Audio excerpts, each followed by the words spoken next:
तो देखिए स्टूडेंट्स, आज हमारा नेक्स्ट टॉपिक है evolution of HRM. HRM means human resource management. उसका इवोल्यूशन कैसे हुआ, उसका विकास कैसे हुआ। तो अगर हम बात करें ह्यूमन रिसोर्स मैनेजमेंट की, तो स्टार्टिंग से ही इसका नाम ह्यूमन रिसोर्स मैनेजमेंट नहीं था, है ना। ये जो कॉन्सेप्ट है ये अभी आया है ह्यूमन रिसोर्स मैनेजमेंट का, और पहले इसका नाम क्या था, पर्सनल मैनेजमेंट।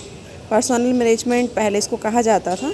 तो इसके प्रॉपर कई स्टेजेस से होकर ये गुजरा है एचआरएम तक पहुँचते।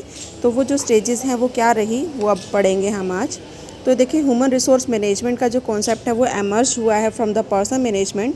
तो वी कैन से जो पर्सनल मैनेजमेंट है वो टर्म कहाँ से आई, वो टर्म आई है 1945 में, आफ्टर द वर्ल्ड वॉर। कि जब वर्ल्ड वॉर हुआ था उसके बाद इसका एवोल्यूशन हुआ था पर्सनल मैनेजमेंट का।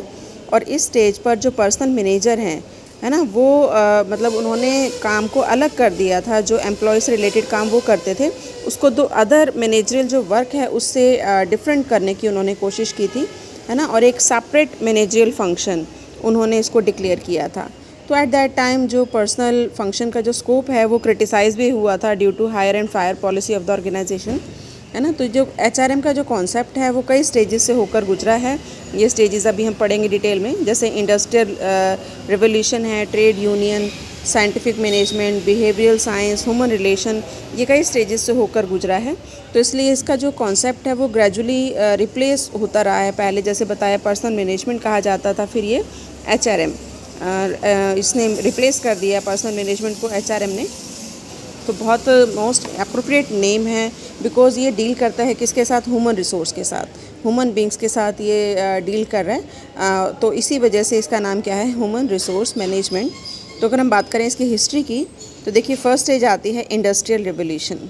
जो इंडस्ट्रियल रिवोल्यूशन स्टार्ट हुआ था 17वीं सेंचुरी में, उसके बाद ये स्पीड अप हुआ, टेक्निकल एडवांसमेंट हुई, है ना। बहुत सारे मेथड्स यूज़ किए गए, क्योंकि जो प्रोडक्शन था गुड्स का, पहले एग्रीकल्चर मेन बिज़नेस हुआ करता था, लेकिन उसके बाद इंडस्ट्रियल रिवोल्यूशन हुआ, जो गुड्स के प्रोडक्शन को भी इम्पोर्टेंस दी जाने लगी, है ना। टेक्नोलॉजी का एडवांसमेंट हुआ, तो उसके लिए जो है वो स्किल्ड और ट्रेंड वर्कर की रिक्वायरमेंट हुई, जिसके लिए वर्क मेथड काफ़ी इम्प्रूव हुए। और इसी दौरान ही इंडस्ट्रियल रिवोल्यूशन हुआ। 1776 में एडम स्मिथ ने एक बुक लिखी, द वेल्थ ऑफ नेशन, है ना, वेल्थ ऑफ नेशन। तो इन्होंने भी प्रपोज़ किया था कॉन्सेप्ट ऑफ स्पेशलाइजेशन को, कि जो भी काम करे एम्प्लॉय या वर्कर, अगर वो स्पेशलाइजेशन उसके पास है, अगर वो एक्सपर्ट है, तो उसकी एफिशिएंसी बढ़ सकती है ना। और ये कैसे होगा, through the division of labour, कि अगर हम वर्क का जो है वो डिवीज़न करेंगे, बंटवारा करेंगे उनके इंटरेस्ट के अकॉर्डिंग, उनकी कैपेबिलिटी के अकॉर्डिंग, तो जो एफिशिएंसी है, जो प्रोडक्टिविटी है वर्कर्स की, वो बढ़ेगी। तो जो एडम स्मिथ है उसको हम कहते हैं फादर ऑफ कैपिटलिज्म, है ना। इन्होंने इनविजिबल हैंड और वर्क, ये इस तरह की बुक भी इन्होंने जो है वो निकाली थी। इस टर्म को यूज़ किया था, इनविजिबल हैंड और लेज़ फेयर अप्रोच, है ना, इसको यूज़ किया था। तो वी कैन से कि इंडस्ट्रियल रिवोल्यूशन जो हुआ उससे भी ह्यूमन रिसोर्स जो मैनेजमेंट है उसका काफ़ी डेवलपमेंट हुआ। ये फर्स्ट स्टेज थी जहाँ पर कि इंडस्ट्रियल सेक्टर को इम्पॉर्टेंस दी गई थी, है ना। तो गवर्नमेंट ने भी इसमें इंटरफेरेंस किया था, लिमिटेड था, लेकिन सोसाइटी ने भी इसको एक्सेप्ट किया और ये माना कि जो वर्कर्स हैं, जो एम्प्लॉयज़ हैं, उसको इम्पोर्टेंस दी जानी चाहिए, है ना। हालांकि जो गवर्नमेंट है उनको इतनी सक्सेस यहाँ पर नहीं मिली थी एम्प्लॉयज़ के इंटरेस्ट को प्रोटेक्ट करने में, है ना, वो फेल हो गई थी। बट 1832 में चार्ल्स बैबेज ने भी इस कॉन्सेप्ट को जो है वो एलेबरेट किया था कि डिवीज़न ऑफ वर्क होना चाहिए in employees work according to their capability. उसके बाद देखिए second stage I trade unionism. इसके बारे में आप अवेयर ही हो कि ट्रेड यूनियन क्या होती है। It's a group of organisation of workers form to achieve common goals, कि कंपनी के जो कॉमन गोल्स हैं उसको अचीव करने के लिए जो वर्कर्स हैं वो एक ग्रुप में काम करते हैं, है ना। तो वो ग्रुप में एक दूसरे के जो इंटरेस्ट है उसको लेकर भी वो काम करते हैं। तो ट्रेड यूनियन ऑर्गेनाइजेशन क्या होती है, जो वर्कर्स का ग्रुप है, प्रोफेशनल का ग्रुप है, या जो अनएम्प्लॉयड वर्कर्स हैं वो भी इसमें हो सकते हैं। तो उनका जो मेन पर्पस है वो एक दूसरे के इंटरेस्ट की हेल्प करना है ना। तो जो वर्किंग क्लास है वो भी इस तरह के जो यूनियन ग्रुप है वो बनाते हैं। जैसे टीचर्स का ग्रुप अलग होता है, एम्प्लॉयज़ का ग्रुप अलग होता है ना। तो इसका जो मेन पर्पस है वो एम्प्लॉयज़ के लिए है, कि एम्प्लॉयज़ के लिए बार्गेन करना on behalf of its members, कि उनके लिए वो एक तरह से स्ट्रगल करते हैं। तो वर्किंग कंडीशन है उससे रिलेटेड, या कोई ग्रीवेंस रिड्रेसल है उस रिलेटेड जो रूल्स बनाने हैं उसमें ट्रेड यूनियन का जो लीडर है उसको बुलाया जाता है। या rules governing hiring and promotion, है ना, वर्कर्स का प्रमोशन करना है, वर्कर्स को बेनिफिट देना है, या उनको मतलब कंडीशंस किस तरह की प्रोवाइड करनी है, वर्क कंडीशंस, तो उसमें जो ट्रेड यूनियन है उसका बहुत बड़ा रोल है। तो ट्रेड यूनियन ने भी बहुत बड़ा रोल प्ले किया है इंडस्ट्रियल रिवोल्यूशन में।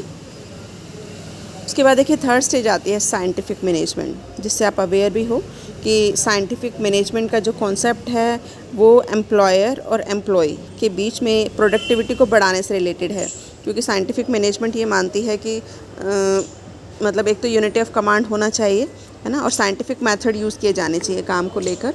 और ऐसा नहीं है कि कोई भी काम किसी भी पर्सन को दे दिया, है ना, जैसे कि जो एक्सपर्ट है किसी भी काम को करने के लिए, जो जिसका इंटरेस्ट है उसको वही काम दिया जाना चाहिए। तो F.W. टेलर 1856 से 1915 में आए थे। इसको हम फादर ऑफ साइंटिफिक मैनेजमेंट भी कहते हैं, जो कि एफिशिएंसी मूवमेंट का ग्रेट लीडर है ना। तो इन्होंने कुछ प्रिंसिपल्स भी दिए थे। अभी देखो कुछ प्रिंसिपल्स इन्होंने जो बताए थे।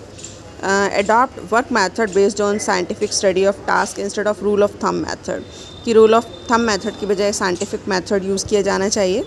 साइंटिफिक मेथड ऑफ सिलेक्शन होना चाहिए, सिलेक्शन ट्रेनिंग एंड डेवलपमेंट, है ना, उसके लिए भी साइंटिफिक मेथड यूज़ किए जाने चाहिए। And manager should apply scientific management principle to plan the work, कि कोई भी काम करने का अगर प्लान भी बनाते हैं तो उसके लिए भी साइंटिफिक मैनेजमेंट प्रिंसिपल्स को यूज़ किया जाना चाहिए।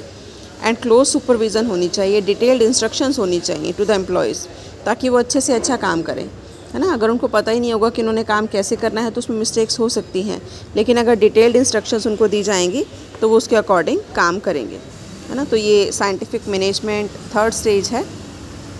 उसके बाद देखिए नेक्स्ट है हमारा इंडस्ट्रियल साइकोलॉजी, है ना। इंडस्ट्रियल साइकोलॉजी को हम IO साइकोलॉजी भी कहते हैं, इंडस्ट्रियल ऑर्गेनाइजेशनल साइकोलॉजी।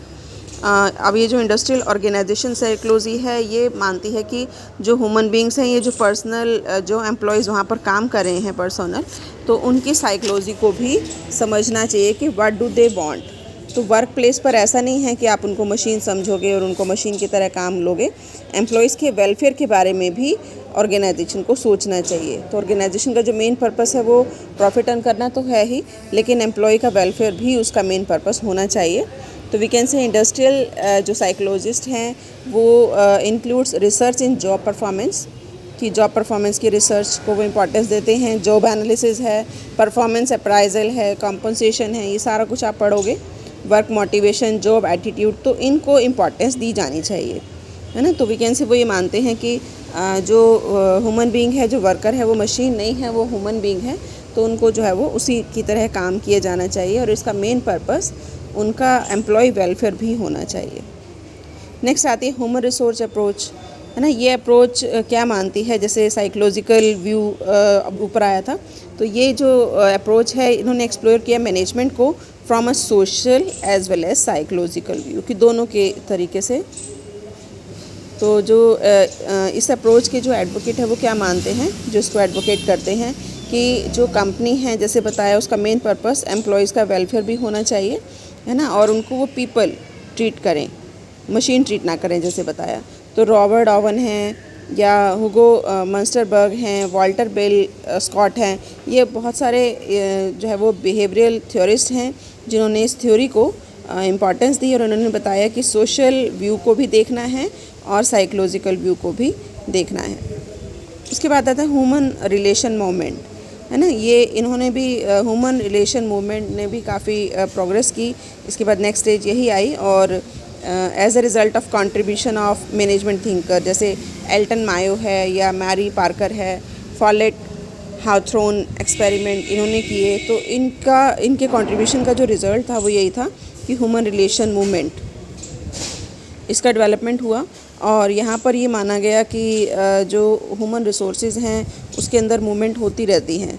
तो इसका जो मेन पर्पस है कंपनी का वो क्या होना चाहिए कि उनके साथ रिलेशन अच्छे एस्टेब्लिश करने हैं एम्प्लॉयर एंड एम्प्लॉई के साथ। तो इसलिए जो मायो है is known as the father of human relation movement, उसका ये फादर माना जाता है ना। और इसका जो मेन पर्पस है वो क्या है कि फॉर्मल सिस्टम एस्टेब्लिश करना नहीं है बल्कि एक सोशल सिस्टम एस्टेब्लिश करना है ताकि उनके बीच में जो रिलेशन है वो अच्छे से अच्छे इम्प्लीमेंट हो और जो वर्कर हैं वो कंपनी को अपना समझ कर काम करें। तो उनकी जो प्रोडक्टिविटी है और जो उनकी एफिशिएंसी है वो बढ़ेगी। तो ये था कुछ इवोल्यूशन के बारे में।